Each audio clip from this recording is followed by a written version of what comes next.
The sun rises over Port Nyanzaru. Golden light spills across tiled rooftops and colorful awnings as the city slowly stirs awake. Somewhere in the distance, dinosaurs bellow from their pens. Merchants begin dragging carts into the streets. Sailors shout to one another from the harbor. Inside Kaya's house of repose, the smell of breakfast drifts up from the common room below. The chaos of yesterday's run already feels strangely distant, knowing what the future may hold for you all. Barry, unlike the other three, this isn't your first morning in Chult. You may have spent years away from Port Nyanzaru, but this is still home. How would you be spending your first morning back? The first thing I do is clean myself up. I spend a few minutes grooming my fur and brushing out the dust from yesterday. Once I'm presentable, I get dressed into my robes and head out into the city before the others are awake. I make my way toward the Red Bazaar, weaving through the crowds and enjoying the familiar sights and smells. I pick up some fresh fruit for breakfast, mangoes, bananas, whatever looks good that morning, and eat while I walk. While I'm there, I also look around for anything else we might need before heading to Fort Beluarian and eventually into the jungle. Extra supplies, spare rope, maybe some insect repellent if we can find it cheap enough. The Red Bazaar is already alive by the time you arrive. The fruit vendors are easy enough to find. A few copper pieces gets you plenty of fresh fruit. As you continue through the market, you spot several stalls catering to explorers, guides, hunters, and adventurers preparing to brave the jungle. Here's a list of the available items. Question, Ben. Are you being pretty strict on weight in this campaign, given it's a survival theme? Yes, I'm not going to be counting every ounce of everything, but once you leave Port Nyanzaru, encumbrance, food, water, ammunition for guns, insect repellent, canoes, and carrying capacity are all things that matter. The weights are also on the list. I'm just going to buy a bunch of the group supplies now so we don't have to keep stopping every 5 minutes later. I've marked everything down on my sheet. Okay, Barry, the total for you is going to be 49 gold, 4 silver, and 4 copper. It's a lot to carry back at once, so we can just say you bring everything back to your rooms in 2 or 3 trips. With breakfast finished and your shopping complete, the morning crowds continue to grow around the Red Bazaar. Back at Kaya's house of repose, the rest of you begin to stir. Joseph, Donatello, and Gallus. For the 3 of you, this is your first morning in Chult. How do you spend it? I don't want to sleep in too late. When I wake up and get ready for the day, I'll head downstairs with my notebook. I spend the morning documenting my first impressions of Port Nyanzaru, the architecture, the people, the dinosaurs in the streets, and the events of Executioner's Run. What is there to drink, Ben? As you make your way downstairs, a handful of patrons are already there, with a few more beginning to gather. The common room is warm and lively, with the smell of fresh bread, fruit, and cooking meat drifting from the kitchen. For drinks, there are multiple fruit juices, tea, water, and a drink you've never tried before, Tage. Gives me something new to write about. I'll take a cup of that, please. A server returns with your drink. It's sweet and you taste honey, but not overwhelmingly so. There's a slight tang from the fermentation and a warmth that lingers on the tongue. It reminds you a bit of mead, though lighter and far more refreshing in the tropical heat. The server tells you it's popular, and you can immediately tell why, and it only costs 4 copper. Great. I'll order a second one. I'll take my time with the drinks and continue writing in my journal until the others come on down. I don't sleep in too terribly late, but I'm definitely not the first one awake. Once I finally crawl out of bed, I spend a few minutes stretching and getting myself together. Then I make my way downstairs to see what everyone else is up to. When I get downstairs, I grab some breakfast and immediately head over to wherever Joseph is sitting. Morning, Joseph. What you writing about? Morning, Gallus. Just about the port so far. I've always enjoyed writing. Used to do quite a bit of it, actually. Oh, really? Like journals and travel notes? Or proper books? A bit of both. I used to travel a lot, so I enjoyed writing about the experiences. That's neat. I never got the chance to travel much back when I was at the Grove. I've always wanted to write too, just not books. That so? I have always loved music. I would love to write songs and ballads of my own. Back in the Grove, it never really took off. If you ask me, you've got a pretty good opportunity here to get some good material for your future songs. I wouldn't mind hearing a song about our adventure when all is said and done. You think so? I don't know. I don't think I was really that good at it, to be honest. Most of the Grove didn't seem to be big fans. Well, you're not in the Grove anymore. Who cares if they didn't like it? I guess you make a good point. By the way, what you drinking? Here, try some. It's some kind of honey and fruit drink. The two of you continue chatting over breakfast while the common room slowly fills with more travelers and merchants beginning their day. Donatello, you arise in your room after much-needed rest. How do you spend your morning? The first thing I do is take advantage of the fact that we're still in civilization. I arrange for a hot bath and breakfast to be brought up to my room and pay whatever extra it costs. While that's being prepared, I lay out my clothes and equipment and take stock of everything I purchased yesterday. While I eat and bathe, I clean my glasses, organize my notes, and make sure all of my spell components and equipment are in order before we leave for Fort Beluarian. When I finish bathing, I'll write a bit for my report. The staff at Kaya's are more than happy to accommodate the request. For an extra gold piece, a hot bath is brought up to your room along with a simple but hearty breakfast of fresh fruit, bread, eggs, and juice. For being on a jungle peninsula, your first morning is very relaxing. You are able to complete some work and head downstairs to where the other two are gathered. By this time, Barry, you would have also finished bringing all the equipment back to your room and organized it. You also head downstairs, seeing the other three at the counter. You three enjoying your first morning? I will say this place has exceeded my expectations. Did you know they offer room service? I did not. Glad you found out, though. What about you two? This place is great, Barry. It's so colorful here, I get to see dinosaurs up close, and the food and drinks are amazing. The drinks are pretty good. So, you three ready to head to the harbor? The earlier we get moving, the better. If we're lucky, we can get to Fort Beluarian, take care of the charter, and be back in the city by the end of the day. I'll pass the rest of my drink to Gallus. I'm good to go, Barry. Man, this stuff is so good. I'm ready too, though. All right, let's get going. With breakfast finished and everyone's preparations complete, the four of you gather your belongings and step out into the warm morning streets of Port Nyanzaru. The streets gradually become more crowded as merchants, sailors, laborers, and adventurers all converge on the waterfront. Eventually, the buildings open up to reveal the large harbor you three previously arrived in. Ships of every shape and size crowd the docks. Massive merchant vessels unload cargo from distant lands while smaller fishing boats weave between them. Dock workers shout over one another as crates are hauled ashore. Near the center of the harbor, one individual stands out immediately, a dragonborn. As you get closer, you notice his scales gleam a brilliant metallic gold. He stands near a large desk covered in manifests, ledgers, and shipping records, while workers constantly approach him with questions. Despite the chaos around him, he seems completely in control. You would know him, Barry. That is Zindar, the harbor master. All right, hopefully Zindar can help us out. I'll approach him and greet him with a good morning. It's been a while, so he may not remember me too well. Who knows? You all make your way through the crowded docks toward the harbor master's station. Zindar is in the middle of reviewing a manifest while simultaneously answering questions from two different dock workers. As you approach, Zindar finishes signing a document before finally looking up. There's a brief pause, then a slight smile appears on his face as he goes to shake your hand. There's a face I haven't seen in some time. How are you, Bear Omens, and who are your companions? Good to see you, Zindar. These are my traveling companions, Joseph, Donatello, and Gallus. Good morning. Nice to meet you, Zindar. Pleasure.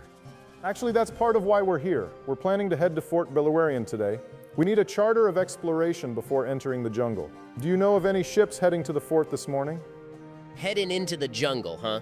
Glad you four are being smart about it. As for ships, there's one that was planning on it, and lucky for you, it's the fastest one here. He points toward a sleek vessel docked farther down the harbor. Compared to the larger merchant ships around it, it looks almost small, long, narrow, and clearly built for speed. The Brazen Pegasus. Fastest ship in the harbor. Captain Ordame Swift and Dark. If she's still taking passengers today, she'll have you in Fort Beluarian long before any cargo vessel gets close. Though knowing Ordame, she'll probably charge you for the privilege. He turns back toward his desk and begins sorting through another stack of manifests. Dock 17. Great, thanks a bunch, Zindar. Good to see you again. He gives you a nod, Barry, and you as well. Be careful out there, you four. If you make it back, come tell me what you found. I always enjoy hearing the stories. Without waiting for a response, he's immediately pulled back into his work as another dock worker approaches with a stack of manifests. That went smoothly. Hopefully this Captain Ordamai lets us aboard. Following Zindar's directions, the four of you continue down the waterfront. Dock 17 isn't difficult to find. Moored there is a sleek 60-foot sloop, unlike most of the larger vessels surrounding it. Multiple sails are neatly furled overhead, and even sitting still, the ship somehow looks fast. Several sailors move about the deck preparing for departure. One sailor is coiling rope near the bow, another is checking supplies being loaded aboard, a third is halfway up the rigging adjusting lines overhead. Standing on the quarterdeck above them all is a small rock gnome woman with bright red hair tucked beneath a feathered captain's hat. Near the gangplank stands a broad-shouldered sailor with a gray-streaked beard that nearly hides his face entirely. He watches approaching visitors with crossed arms. As you all approach, he looks each of you over before speaking. Can I help you? Hopefully. Zindar sent us your way. We're looking to travel to Fort Beluarian, and he said this was the fastest ship in the harbor. His eyes linger briefly on the packs, weapons, and supplies you've gathered. He gives a slight nod. Captain! Got some travelers asking about the fort! The gnome on the quarterdeck glances down from her conversation with one of the sailors. She makes her way down the stairs and onto the dock. Up close, she can't be more than 3.5 feet tall, but she carries herself with the confidence of someone completely in command of both her ship and everyone on it. Ortome Swift and Dark, captain of the Brazen Pegasus. Are you looking for passage? Yes, ma'am. Would that be possible? It's just the four of us. Of course it's possible. For the right price, most things are. I'm already making a run to Fort Beluarian this morning. Got a few passengers heading that way. 10 gold for the lot of you, there and back. We'll be at the fort for a few hours before returning to Port Nyanzaru. Plenty of time to handle whatever business you have with the Flaming Fist. That would be great. I'll hand over the gold, Ben. Ortime accepts the pouch and quickly counts the coins. She pockets the gold and motions toward the gangplank. Welcome aboard the Brazen Pegasus. We're casting off shortly, so find somewhere to sit and try not to fall overboard. All right, guys. Time to take the first step towards our adventure. We can get our charter, see what else is going on at the fort, and hopefully tomorrow venture out with Salida. Oh man, guys, I'm so excited. I'll put on one of the colorful hats I bought, Ben. Glad that I already got a good chance to use this. I'm just happy we found a good ship. Any time spent not traveling through the jungle is good with me. With passage paid, the four of you make your way up the gangplank and onto the deck of the Brazen Pegasus. The ship is noticeably smaller than many of the merchant vessels crowding Port Nyanzaru's harbor. But unlike the various cargo ships that carried you three to Chult, every part of this vessel appears designed for speed. After a short wait, lines are untied from the dock. Sailors call to one another as the sails are unfurled overhead. The harbor slowly drifts away as the Brazen Pegasus glides out into the Bay of Chult.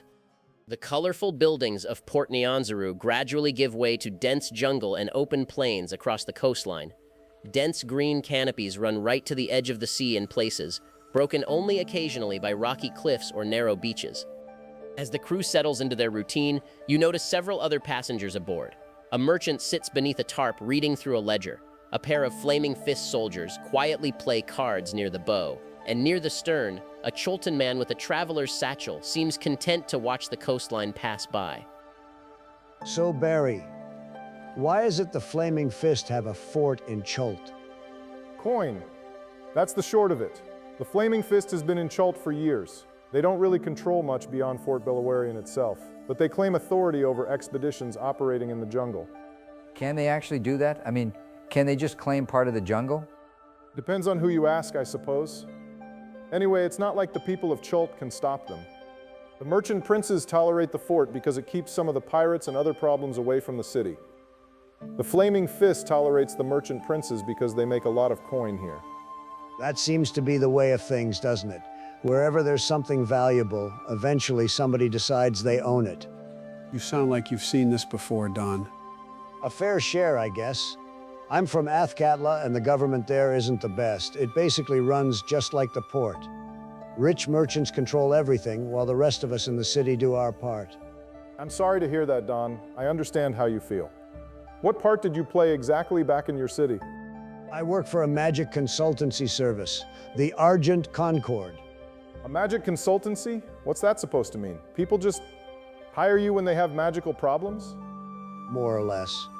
And I assume your consultancy assigned you to this job? I definitely didn't volunteer to venture into the jungle. Athkatla gets hot enough. The conversation gradually dies down as the hours pass. For a time, the four of you simply enjoy the voyage. The wind fills the sails overhead as the crew moves about their duties. Every now and then, you all look out at landmarks along the shoreline while you all take in your first real look at Chult beyond the walls of Port Nyanzaru. At one point, the ship cuts across the mouth of a wide river pouring into the bay. At another, you spot a herd of massive dinosaurs moving across a distant grassland before disappearing back into the jungle. Eventually, your little group begins to break apart, whether it be enjoying the view, speaking with a member or two of the crew, or simply writing to yourself. Donatello, as you stand by the railing watching the coastline pass by, you notice someone approach from the stern. It's the Chultan man from earlier. He glances around briefly to make sure nobody is paying particular attention before stopping beside you. Mind if I ask you something, sir? You mentioned Athkatla earlier. Oh yes, are you also from there? No, I've never been, but I've heard enough stories to get the general idea, and the way you spoke earlier supports my thinking. Were you listening in on us? Not intentionally, it's a small ship, is it not? He lowers his voice slightly. Tell me something. How much are you planning to spend on that charter of exploration when we arrive? If you're from Chult, you should know that, right? What are you getting at?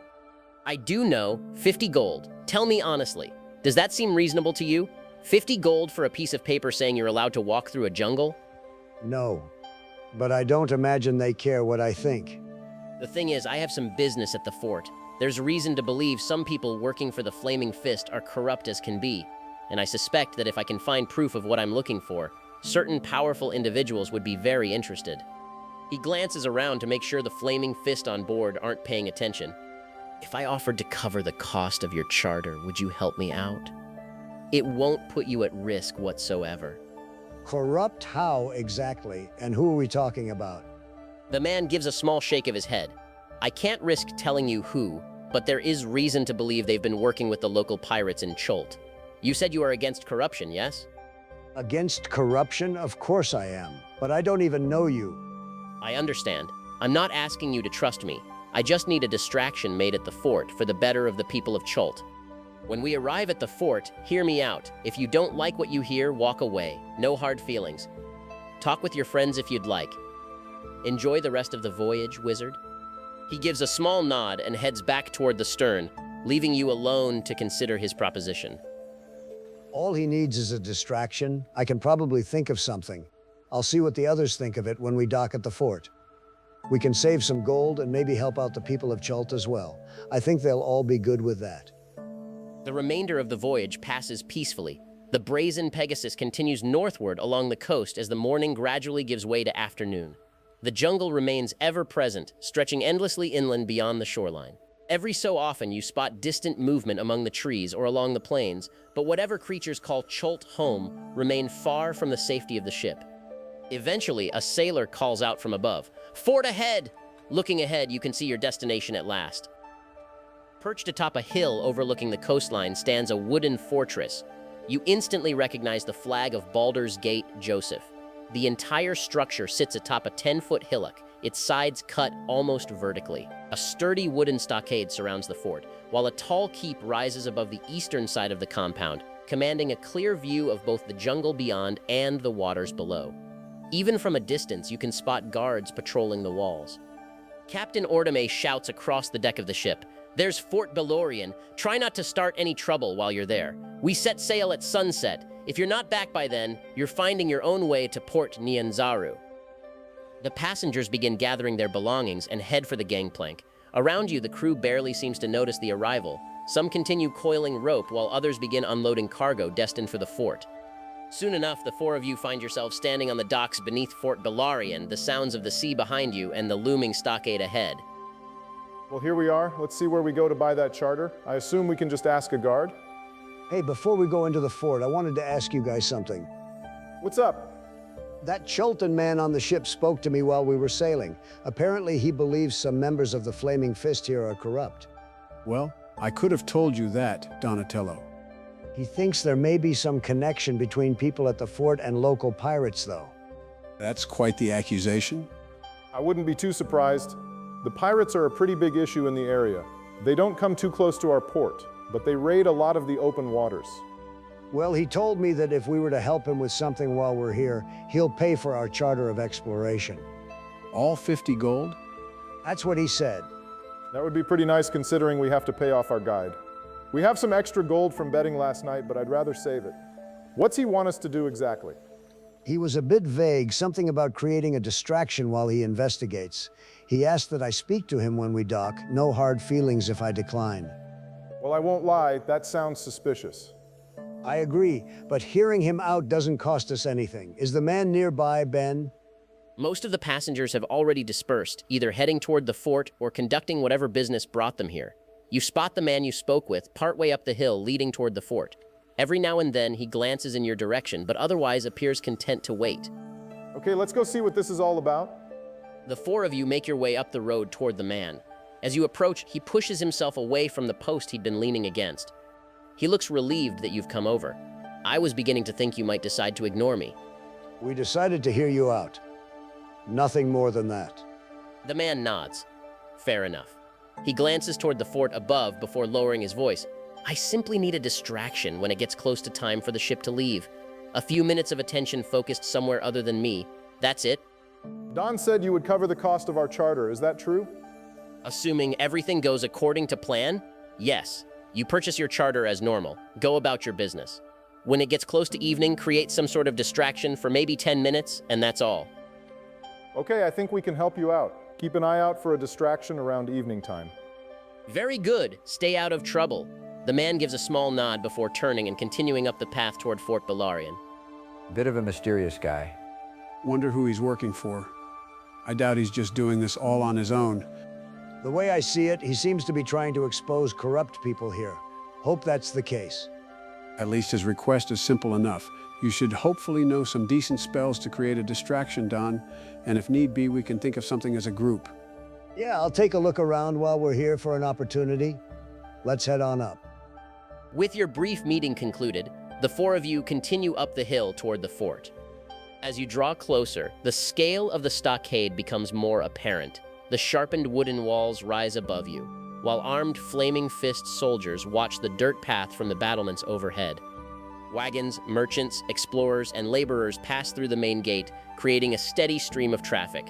For all its frontier appearance, Fort Beluarian is clearly a busy place. Soon enough, the four of you arrive at the entrance to the fort itself. A pair of flaming fist guards stand watch beside the gate, spears in hand as visitors come and go. One of them notices your group approaching and straightens slightly. State your business. We're here to ask about charters of exploration. Who do we speak to about that? Charters? Talk to Jaro. Sorry, this is our first time visiting. Who is Jaro? He runs the provision shop for the Fist. His shop is near the southwestern wall. Just look for the building with all the soldiers coming and going. Jaro, got it, thank you. Beyond the gate, Fort Beluarian opens up before you. Soldiers drill in a large field, walled off near the center of the camp, while laborers haul crates between buildings. Merchants call out from a small bazaar, advertising supplies to explorers and miners. Somewhere nearby, you hear the unmistakable sound of horses. As you continue walking, you eventually spot the building the guards mentioned. A steady stream of flaming fist soldiers enters and exits through its open doorway. The smell of cooking food drifts out into the street, along with the sound of conversation and laughter. A weathered wooden sign hangs beside the entrance. Well, let's see what this Jaro has to say. The four of you step inside. The building is far less of a shop than you expected. Instead of shelves packed with adventuring gear, most of the space is occupied by tables filled with off-duty soldiers eating meals, drinking ale, and escaping the heat for a few hours. Behind the counter are barrels, crates, preserved food, cooking supplies, replacement uniforms, boots, blankets, mess kits, and other necessities meant for the garrison. Behind the counter stands an elderly Chultan man. You need a charter? How did you know? Because I've never seen a Flaming Fist recruit dressed the way you are. The man starts rifling through a drawer behind him. After a moment, he pulls out a stack of folded documents and drops them onto the counter. So how does this work? Simple enough. 50 gold gets you a charter of exploration. Makes your expedition legal in the eyes of the Flaming Fist. He taps the papers. But before you hand over your coin, I'd recommend reading the whole thing. He slides one of the documents across the counter. Here is a copy of the agreement, Barry. This charter sanctions the undersigned to the exploration of Chult without hindrance from the Flaming Fist unless determined that the undersigned are operating contrary to the purposes of the Flaming Fist in Chult or Baldur's Gate. That seems reasonable enough. Hold on, there's more. The undersigned further agree to remit 50% of all recovered treasure, valuables, artifacts, and other material wealth obtained during the course of exploration within Chult to the Flaming Fist garrison at Fort Beluarian. Sorry, what? Wait, what's all that mean? It means they want half of anything valuable we find. Are you serious? Persons found conducting exploration, treasure hunting, archaeological excavation, or resource extraction within territories claimed by Fort Beluarian without a valid charter may be subject to fines, confiscation of goods, seizure of discovered valuables, imprisonment, expulsion from the fort, or other penalties deemed appropriate by the commanding officers of the Flaming Fist. So they want half our treasure. And if we don't pay, they can confiscate it anyway? That's the general idea. Jarrow slides over a pen to you, Barry. If you want the charter, sign right below. I'll look to the others before I sign anything. Do you mind if we talk about it, sir? Jarrow chuckles a little bit. Sure, you're not the first group that's needed a minute, and you certainly won't be the last. He takes the charter back from the edge of the counter and sets it aside while the four of you step away to the nearby corner of the building. Absolutely not. I was about to say the same thing. You don't want the charter? What about you, Gallus? Barry, we haven't even entered the jungle yet. If we find some ancient treasure hoard, why would we give half of it to people who never left this fort? Exactly. 50 gold was one thing. This is completely different. And it's not just coin. If we discover some ancient Chultan relic, they could simply claim half ownership because they have a piece of paper.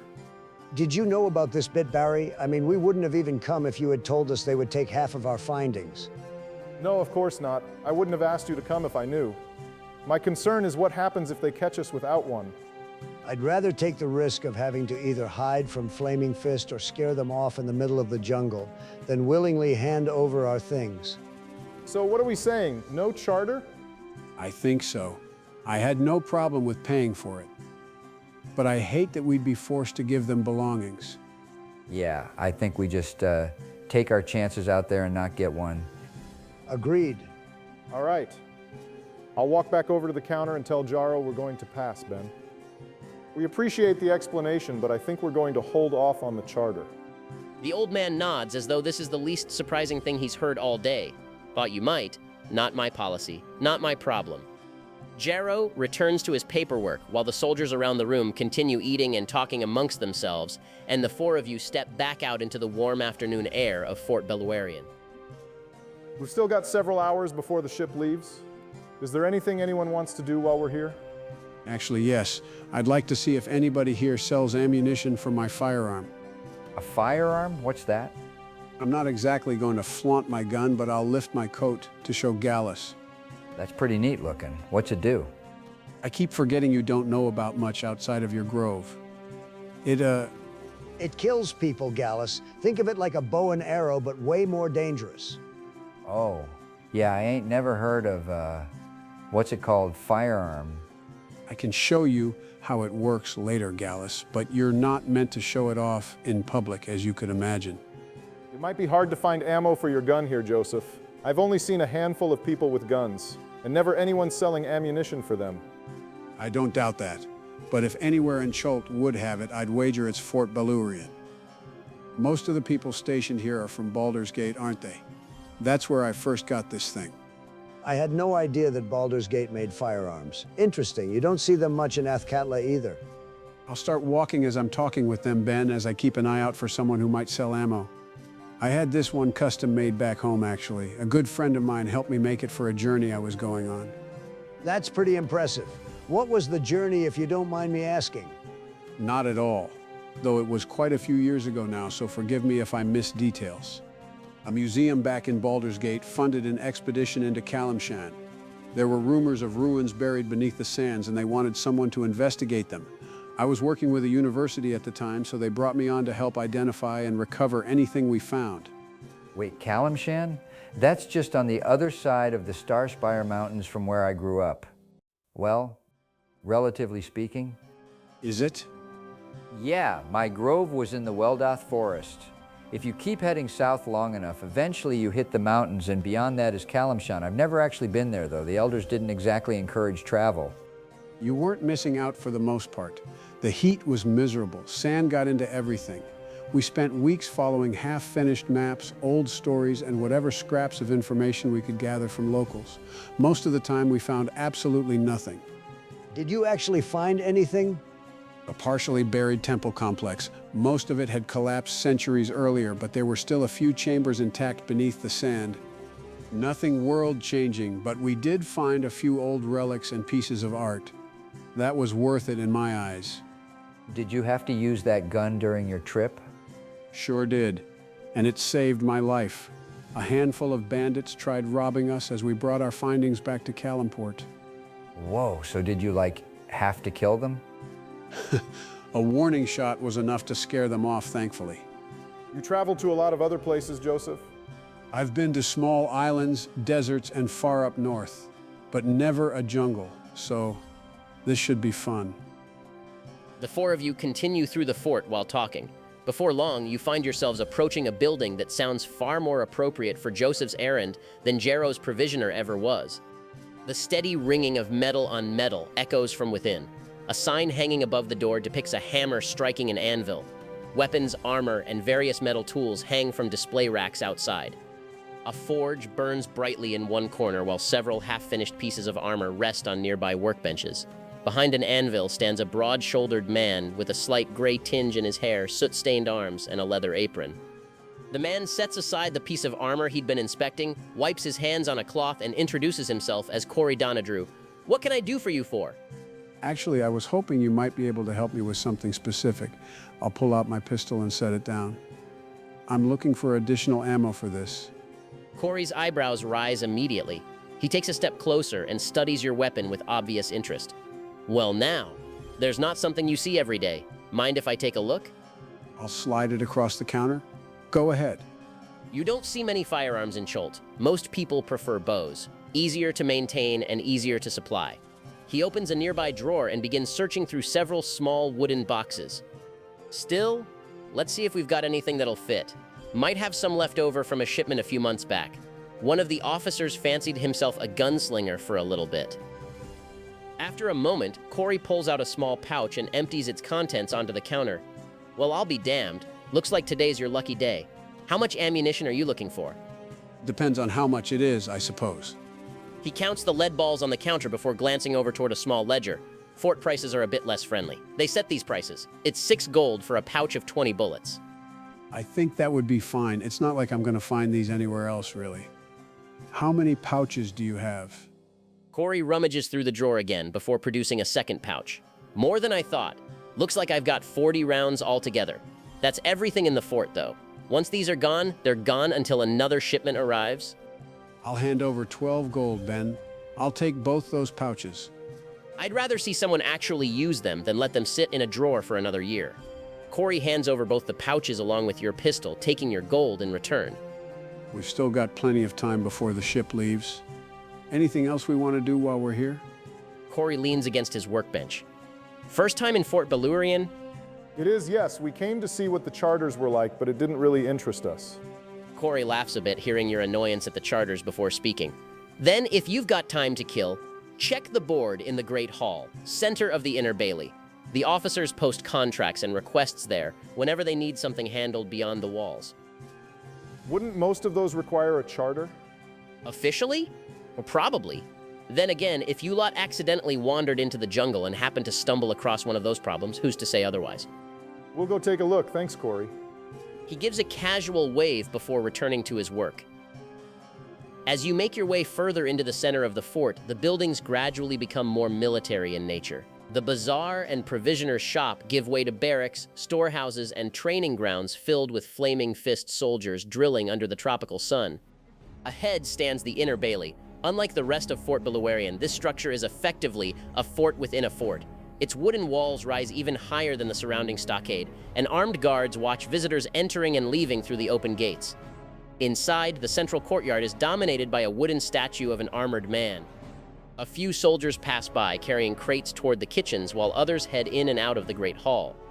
Near the entrance hangs a large wooden notice board covered with papers, reports, maps, and posted requests. Well, there it is. Let's see what sort of trouble people are paying for. Here's a list of the reports on the board. You four can have a look. This one says the Flaming Fist will pay us if we bring them back ghoul heads. And 20 gold for each head is pretty good, I think. Who the hell wants to lug around a bunch of severed undead heads? If you want to carry that nasty shit in your bag, be my guest. Yeah, that's pretty gross.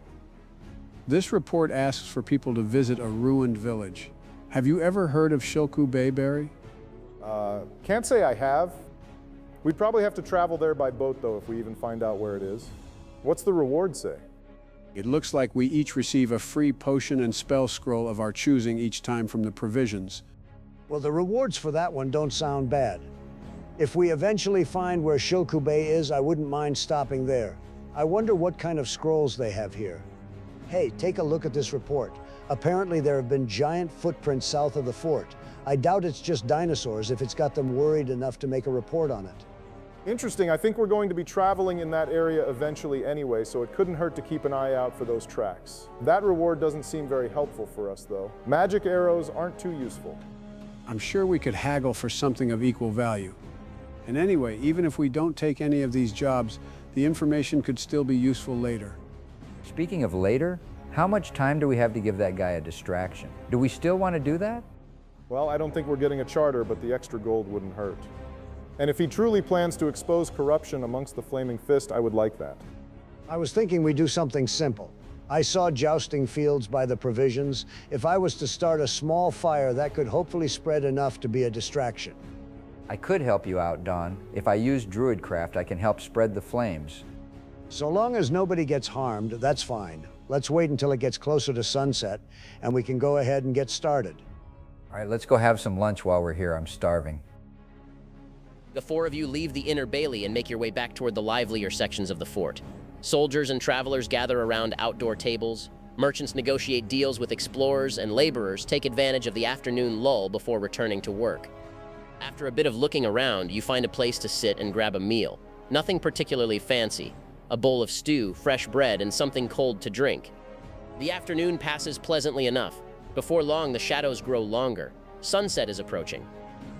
Okay, Gallus, come with me. You two should look for the man we spoke to and let him know we're going to create a fire by the jousting fields.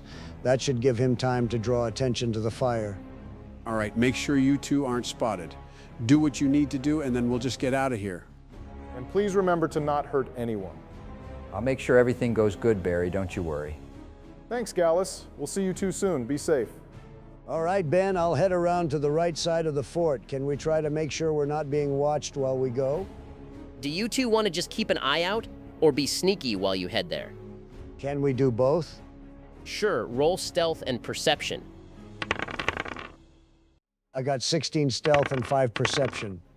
I got 11 stealth and 22 perception.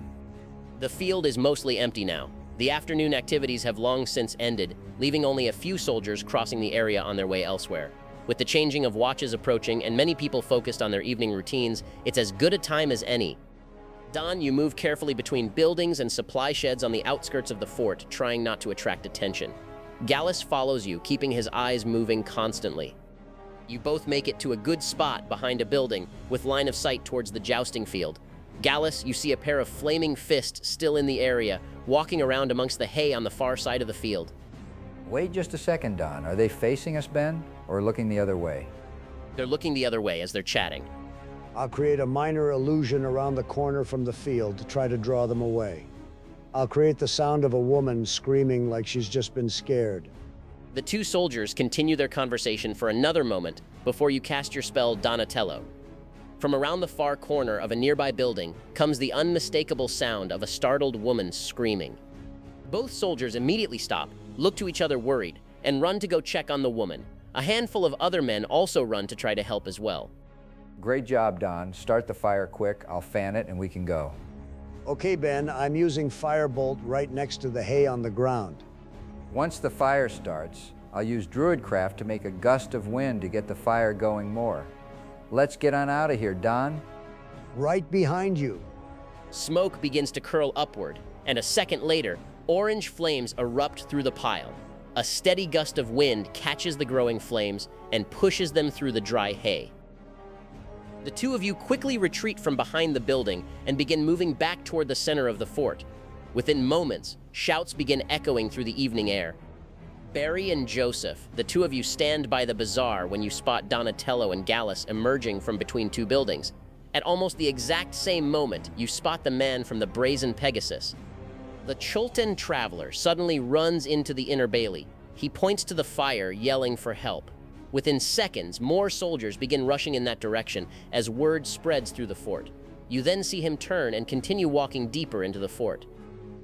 Well, looks like you two got it done. Let's get back to the ship. They should be leaving soon. We can just make sure we get our gold when we set sail. The four of you begin making your way back through Fort Beluarian. Around you, the fort has become noticeably more chaotic. Soldiers hurry toward the growing fire, carrying buckets and barrels of water. Others shout orders as civilians and visitors are directed away from the affected area. Fortunately for you, the confusion works in your favor. By the time you reach the short path leading down toward the harbor, a steady stream of travelers is already doing the same. Some are returning to ships before nightfall. Others simply want to get away from the commotion.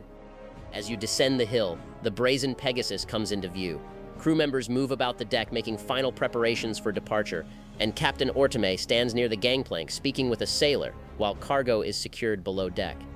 One by one, passengers begin boarding. Among them are merchants, laborers, a few flaming fist soldiers returning to Port Nyanzaru, and eventually the man you had all struck the deal with. The sky has begun turning shades of orange and purple as the last light of day fades across the Bay of Chult. A few minutes later, the final lines are cast off, and the Brazen Pegasus slowly pulls away from the docks. You'll all have a couple hours at sea if you want to take care of anything. Well, we may not have gotten our charter, but that was an eventful day. I'd say so. Believe it or not, that was my first time visiting the fort. It was interesting to learn how some things over there operate. And Donatello got the chance to commit arson. What more could you ask for? Well, when you say it like that, it sounds bad. Yeah, it was only a small fire, right, Don? Hope so. I'm not some insane pyromaniac. I was just trying to get us some extra gold. Speaking of which, let's go speak to that man. I saw him board earlier. Hopefully things went well for him too. The four of you spot the man leaning against the railing, watching the coastline slowly drift by in the fading evening light. As you approach, he notices you coming and offers a small nod. Good evening. I take it your trip to the fort was productive? Productive enough, yes. And you? The man glances around the deck briefly.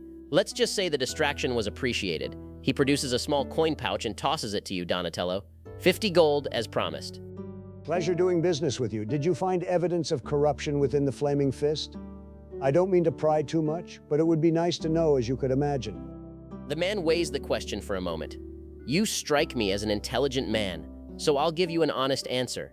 Yes, I found evidence that certain people in Fort Beluarian have been communicating with pirates. That is all I will say.